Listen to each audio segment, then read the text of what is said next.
బయట జరుగుతున్న కొన్ని ప్రేమ కథలు చూసేస్తుంటే అసలు ఎటు వెళ్ళిపోతున్నాం అనిపించేస్తుందండి. ఇప్పుడు మీకు జంటను చూపించేస్తాను అనమాట.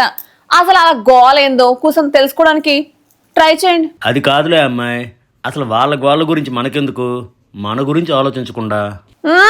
నువ్వు ఇప్పుడు వాళ్ళిద్దరు మామూలుగా ప్రేమించేసుకుంటే పర్లేదు, అసలు కారణం ఏంటో తెలదు కానీ ఆ కుర్రోడికి దెబ్బలు పడతాయరా బాబు అని మాటలు కాదు శాతలో చూపించేసింది అనమాట. హాయ్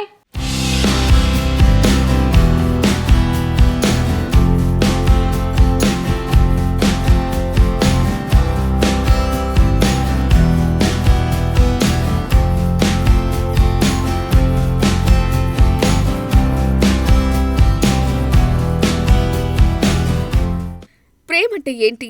పూలు, గిఫ్ట్లు, ఫోటోలు, రీల్స్. కానీ కొన్నిసార్లు ప్రేమ కథలు యాక్షన్ సీన్స్ లాగా మారిపోతాయి. ఇటీవల గుర్గావ్లో జరిగిన ఓ ఘటన ఇప్పుడు సోషల్ మీడియాలో వైరల్ అవుతోంది. ఓ యువతి తన ప్రియుడిపై రోడ్డుపైనే దాడి చేసింది.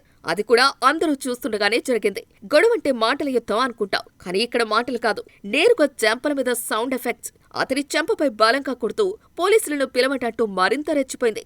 ఇక్కడ ట్విస్ట్ ఏంటంటే అతను మాత్రం సైలెంట్ మోడ్లోనే ఉన్నాడు. ఎదురు తిరగలేదు, కొట్టొద్దు అని కూడా అనలేదు. ఇది చూసిన జనం ఎందుకు కొడుతున్నావు అని అడిగారు. కానీ ఆ ప్రశ్నే ఆమెకు మరింత ఎనర్జీ ఇచ్చిందట. ఇక పక్కన ఉన్న వాళ్ళు వీడియో తీయటం మాత్రం మిస్ కాలేదు. ఆ వీడియోని రమేష్ తివారీ అనే వ్యక్తి తన ఎక్స్ ఖాతాలో పోస్ట్ చేశారు.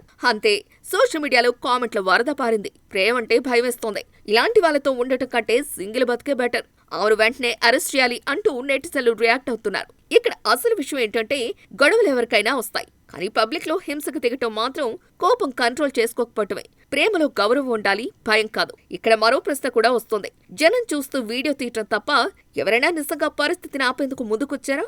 సోషల్ మీడియా కాలంలో ప్రతి ఘటన వైరల్ అవుతుంది, కానీ వైరల్ కంటే ముఖ్యం విలువలు. ఈ ఘటన నిజంగా ఆలోచింపచేసేది. ప్రేమ అనేది బంధం, పబ్లిక్ యాక్షన్ సీన్ మాత్రం కాదు.